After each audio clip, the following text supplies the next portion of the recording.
வணக்கம் மக்கள், எல்லாரும் எப்படி இருக்கீங்க? நல்லா இருக்கேன் நம்புறேன். நான் தான் உங்கள் சிறுபே தமிழன். இன்னைக்கு நம்ம பார்க்க போகிற வீடியோ எதை பற்றினா, நம்ம இந்தியாவிலேருந்து அதுவும் தமிழ்நாட்டிலேருந்து வந்து ஈரோப்பு, அது கவர்மெண்ட் பஸ்ஸு, அதாவது கவர்மெண்ட் அண்டர்டேக்கிங் பஸ்ஸை வந்து ஒரு தமிழ் பர்சன் வந்து ஓட்டிகிட்டு இருக்காரு. அதை பற்றினா தான் டீட்டெயிலாக இந்த வீடியோவில் நம்ம பார்க்க போகிறோம்.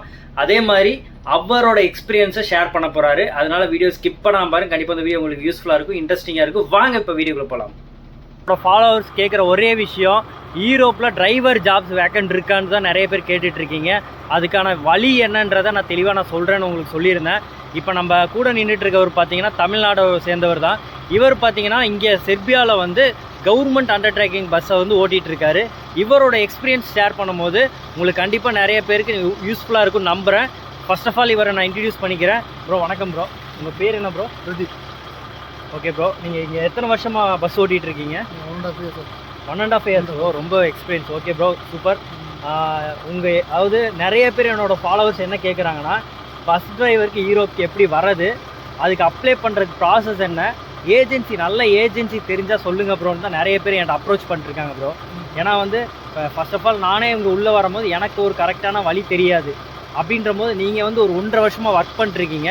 உங்களோட எக்ஸ்பீரியன்ஸை நம்ம ஷேர் பண்ணும்போது கண்டிப்பாக நிறைய பேருக்கு யூஸ்ஃபுல்லாக இருக்கும்.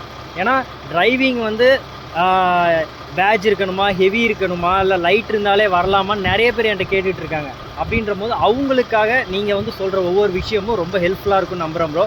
உங்களோட எக்ஸ்பீரியன்ஸை ஷேர் பண்ணுங்க ப்ரோ. டிரைவிங் ப்ரொஃபஷனல் பொறுத்த வரைக்கும், இந்தியாவை பொறுத்த வரைக்கும் பார்த்தீங்கன்னா உங்களுக்கு என்ன அலௌட்னா ட்ரக் டிரைவர் தான் allowed. Truck driver and trailer driver மட்டும்தான் அங்கே எடுக்கிறாங்க. வேறு ஸ்ரீலங்கா கண்ட்ரிக்கு தான் ரெகுலராக பஸ் டிரைவர் எடுக்கிறாங்க. நான் வந்தப்போ ட்ரக் டிரைவர் வேலைக்கு தான் வந்தேன். ட்ரக் டிரைவர் வேலைக்கு வந்த பிறகு இங்கே டிரைவர் வேகன்சி இல்லை, முடிஞ்சிருச்சுன்னு சொல்லிட்டாங்க. அங்கே நிறையா வேகன்சி இருக்குது, இல்லை அப்படின்னு சொல்லிட்டாங்க. அதனால் வந்து நான் திரும்ப வேறு கம்பெனியில் தேடும்போது நான் டிரைவர் விசாவில் தான் வந்தேன்றனால எனக்கு பஸ் கம்பெனியில் எடுத்துக்கிட்டாங்க. வேறு ஏதாவது விசாவில் வந்துட்டு நீங்கள் அந்த பஸ் டிரைவர் வேலைக்கு ஜாப் பண்ணிங்கன்னா ட்ரை பண்ணிங்கன்னா கிடைக்காது.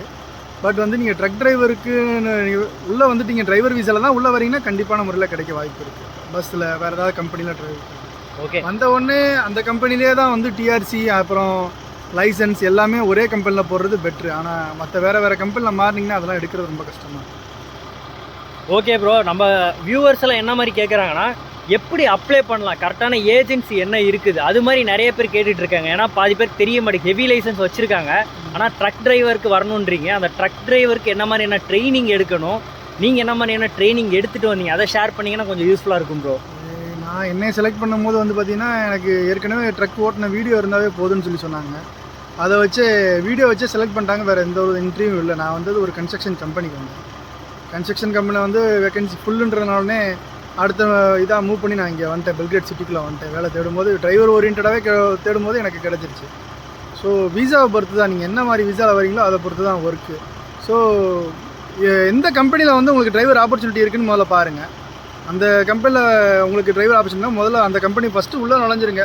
உள்ளே நுழைஞ்சு 1 year ஆயிடுச்சு, நீங்கள் டிரைவிங் எக்ஸ்பீரியன்ஸ் ஆயிடுச்சு, லைசன்ஸு, டாக்கோ கார்டு, டிஆர்சி கார்டு எல்லாம் எடுத்துட்டிங்கன்னா வேலை மாறுறது கொஞ்சம் ஈஸியாக இருக்கும். ஓகே மக்களே, நீங்கள் வந்து ஃபஸ்ட்டு உங்களுக்கு வந்து எந்த ஏஜென்சி டிரைவிங் லைசன்ஸோட உங்களுக்கு அப்ரூவ் பண்ணுறாங்களோ அந்த ஏஜென்சி நீங்கள் போய் அப்ரோச் பண்ணுங்கள். ஏன்னா நாங்கள் இங்கேருந்து சொல்லிட்டோம், இந்த ஏஜென்சி வந்து 100% ட்ரஸ்டபுளான ஏஜென்சி நாங்கள் சொன்னோம்னா எங்களுக்கு ட்ரஸ்டபுளாக இருப்பாங்க. ஆனால் அதே சமயம் அவங்க உங்களுக்கு ட்ரஸ்டபுளாக இருப்பாங்களான்னு சொல்ல முடியாது. சுச்சுவேஷனுக்கு ஏற்ற மாதிரி மாறும். அதனால் நீங்களே ட்ரஸ்டபுளான ஏஜென்சியை கரெக்டாக பாருங்கள். இவரும் பார்த்தீங்கன்னா நிறைய ஜாப் ரெக்யூர்மெண்ட் போட்டுட்ருக்காரு. கண்டிப்பாக டேரெக்டாக வந்துச்சுன்னா உங்களுக்கு கண்டிப்பாக நாங்கள் வீடியோ அப்லோட் பண்ணுவோம். டேரெக்டாக செர்பியாவில் எடுத்தாங்கன்னா. அதே சமயம் நீங்கள் வந்து உங்களுக்கு நியர்பை உள்ள ஏஜென்ட்டை செலக்ட் பண்ணி நீங்கள் மூவ் பண்ணி பாருங்கள். கண்டிப்பாக வந்து யூரோப்புக்குள்ளார செர்பியாவுக்குள்ளாரே இருக்கட்டும் நிறைய டிரைவர் ஜாப்ஸ் வேகன்சி இருக்குது. ஆனால் நீங்கள் முயற்சி பண்ணி பாருங்கள், சரிங்களா? ஏன்னா நாங்கள் சொன்னோம்னா அது சரியாக வராது. ப்ரோ நிறைய விஷயம் சொல்லுவார். அடுத்தடுத்த வீடியோவில் நான் கண்டிப்பாக போட்டுகிட்டே இருப்பேன். இவரோட எக்ஸ்பீரியன்ஸ் எல்லாமே ஷேர் பண்ணுவார். இப்போ ஓட்டிகிட்டு இருக்க பஸ் பார்த்தீங்கன்னா இப்போ மினி வேன் ஓட்டிகிட்டு இருக்கார் இன்றைக்கி. ஆனால் இவர் வந்து நான் ஃபஸ்ட்டு இவரை பார்க்கும்போது பெரிய டபுள் டெக்கர் பஸ் தான் ஓட்டிகிட்டு இருந்தார். இன்றைக்கி சண்டேன்றனால ப்ரோ இன்றைக்கி என்ன ஸ்பெஷல்? ஷிஃப்ட்டு சேஞ்ச் ஆகிட்டே இருக்கும். எங்களுக்கு ரூட் வந்து ஒரு 6 ரூட்டு ஃபிக்ஸ் பண்ணிக்காங்க எங்கள் கம்பெனிக்கு. ஷிஃப்ட்டு ஒவ்வொரு டேக்கு ஒவ்வொரு ஷிஃப்ட்டு மாறிட்டே இருக்கும். பெரிய பஸ்ஸும் ஓட்டுற மாதிரி இருக்கும், சின்ன பஸ்ஸும் ஓட்டுற மாதிரி இருக்கும். எதில் ஆள்லையோ இப்போ சாட்டர்டே சண்டேஸ்லாம் வந்து சேர்பியன்ஸ் நிறைய பேர் வரமாட்டாங்க, டிரைவர்ஸ் வரமாட்டாங்க. அதனால் சின்ன வண்டியும் போடுவாங்க, பெரிய வண்டியும் போடுவாங்க. முக்கியமாக பார்த்தீங்கன்னா சாட்டர்டே சண்டே வந்து யூரோப்பில் வந்து பார்த்தீங்கன்னா ஹாலிடே தான் மக்களே. அது எல்லாமே அந்த 2 நாள் வேலை பார்க்குறது வந்து மேக்ஸிமம் ஓவர் டைமில் தானே ப்ரோ கன்வெர்ட், இதெல்லாம் ஓவர் டைமாக கன்வெர்ட் ஆகும். ஓகே மக்களே. மாதம் வந்து 208 மணி நேரம் எங்களுக்கு ஒர்க் பண்ணணும். அதுக்கடுத்து வேறு எல்லாமே ஓவர் டைம் கணக்கு. ப்ரோ நீங்கள் வந்து 1.5 வருஷம் ஆயிடுச்சுன்னு சொல்கிறீங்க. கண்டிப்பாக உங்களுக்கு வந்து செர்பியாவை பற்றி நிறைய விஷயங்கள் தெரிஞ்சிருக்கும், நிறைய பேரை பார்த்துருப்பீங்க, நிறைய பேரை மீட் பண்ணியிருப்பீங்க, நிறைய அனுபவங்கள் இருக்கும். ஒரு சின்னதாக இந்த விஷயம் பண்ணக்கூடாது செர்பியாவுக்கு வந்தா அப்படின்ற மாதிரி உங்களுக்கு மைண்ட் செட்டில் இருந்துச்சுன்னா நீங்கள் அதை பற்றி கொஞ்சம் எக்ஸ்பிளைன் பண்ணிங்கன்னா செர்பியாவுக்கு வரத்துக்கு நிறைய பேர் வந்து முயற்சி பண்ணிருக்காங்க, அவங்களுக்கு யூஸ்ஃபுல்லாக இருக்கும் நம்புகிறேன் ப்ரோ. ஒரு கம்பெனிக்கு வந்து விசா போட்டு ஒரு கம்பெனி வந்து நீங்கள் உள்ளே வந்துட்டீங்க அப்படின்னா பிடிக்குதோ பிடிக்கலையோ, ஆனால் வந்து எனக்கு தெரிஞ்சு அந்த கம்பெனியில் இந்த மாதிரி பிரச்சனை இருக்குது அப்படின்னா முதல்ல வந்து அங்கே விசாவில் இருந்து 6 மாதம் விசா முடித்து டிஆர்சி எடுக்கிற வரைக்கும் பொறுமையாக இருக்கிற வரையும் பெட்ரு. அதுக்கு முன்னாடியே நீங்கள் ரிலீவ் ஆகிறீங்க அப்படின்னா அது இன்னொரு கம்பெனிக்கு மாறுறது வந்து இப்போ பெல்கிரேட்டில் உள்ள சுச்சுவேஷனில் வந்து கண்டிப்பாக ரொம்ப கஷ்டம். இங்கே உள்ள போலீஸும் இப்போ ரூல்ஸ் எல்லாம் வந்து ரொம்ப ஸ்ட்ரிக்ட் பண்ணிட்டாங்க. ஏன்னா ஒரு கம்பெனி வந்து உங்களை ரொம்ப செலவு பண்ணி எடுக்குது. அந்த கம்பெனியில் நீங்கள் வந்து மினிமம் வந்து 6 மாதத்துலேருந்து 1 வருஷம் வரை வேலை பார்க்கலன்னா அவங்க ரிலீஸ் லெட்டர் கொடுக்க மாட்டாங்க. கொடுக்காத பட்சத்தில் நீங்கள் வேறு கம்பெனி போய் அங்கே வேறு கம்பெனியில் எடுக்கிறதுன்றது ரொம்ப அது நடக்காத விஷயம். அது இங்கே வந்து நிறையா இடத்துல வந்து ரிஜெக்ட் பண்ணுறாங்க. அப்படி போய் வேலைக்கு சேர்ந்து விசா அப்ளை பண்ணுற ஃபார்மு ரிஜெக்ட் பண்ணி நிறையா பேர் வந்து இந்தியாவுக்கு போயிருக்காங்க திரும்ப. மகளே, நம்ம அண்ணா சொல்கிறது என்னென்னா, நீங்கள் வந்து ஒரு கம்பெனிக்கு நீங்கள் வந்துட்டிங்கன்னா அந்த டிஆர்சி கார்டு எடுக்கிற வரைக்கும் பொறுமையாக இருக்கணும், சரிங்களா? டிஆர்சி கார்டு எடுத்ததுக்கப்புறம் வேறு ஜாப் பாருங்கள். அதுக்கு முன்னாடியே நீங்கள் மாறணும்னு முயற்சி பண்ணிங்கன்னா கண்டிப்பாக உங்களுக்கு ஆனால் சக்ஸஸ் இருக்காது. ஏன்னா மறுபடியும் நீங்கள் இந்தியாவுக்கே உங்களுக்கு சென்ட் பேக் பண்ணுறதுக்கான வாய்ப்பு இருக்குதுன்னு சொல்லியிருக்காரு.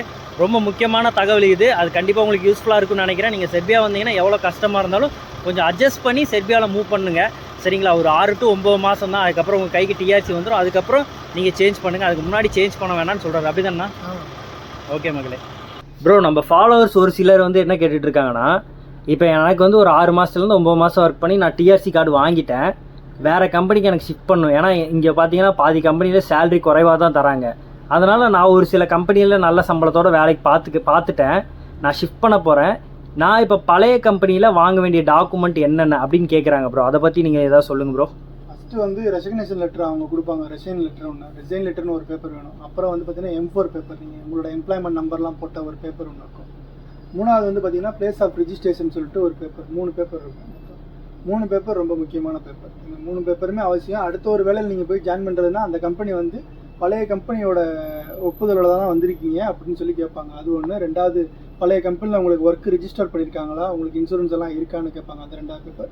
நீங்கள் எங்கே தங்கியிருந்தீங்கன்ற அந்த 3 பேப்பர், அந்த போலீஸில் ரிஜிஸ்டர் பண்ண அந்த 3 பேப்பர் ரொம்ப முக்கியமான பேப்பர். இது 3 பேப்பர் இல்லைனா வெளியே எங்கேயுமே வேலையும் கொடுக்க மாட்டாங்க. அது ரொம்ப கஷ்டம்.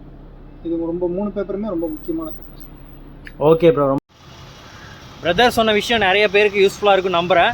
ஏன்னா ஒவ்வொரு விஷயமும் ஸ்டெப் பை ஸ்டெப்பாக எக்ஸ்பிளைன் பண்ணியிருக்காரு. இன்னும் நிறைய விஷயங்கள் பிரதர்கிட்ட கேட்டு கற்றுக்கலாம். ஏன்னா 1.5 வருஷமாக இருக்கார், நிறைய அனுபவங்கள் இருக்குது. இவரை கண்டிப்பாக நிறைய பேர் தெரிஞ்சிருக்கும், சரிங்களா? நம்ம இனிமேல் செர்பியாவை பற்றியும் டிரைவருக்கு ஈஸியாக வர வேக்கன்ட் பற்றியும் நம்ம இவர்கிட்ட கேட்டு ஒன்றும் அப்டேட் பண்ணிட்டே இருக்கலாம். இவர் நம்மளுக்கு கண்டிப்பாக ஹெல்ப் பண்ணுறேன்னு சொல்லியிருக்காரு. இந்த வீடியோக்கு உங்களுக்கு கண்டிப்பாக யூஸ்ஃபுல்லாக இருக்கும்னு நினைக்கிறேன். செர்பியாவை பற்றியான அப்டேட் வேணும்னா என்னோட சேனல் நீங்கள் சப்ஸ்கிரைப் பண்ணி வச்சுக்கோங்க. மீண்டும் அடுத்த ஒரு வீடியோ சந்திப்போம். பாய் மக்களே.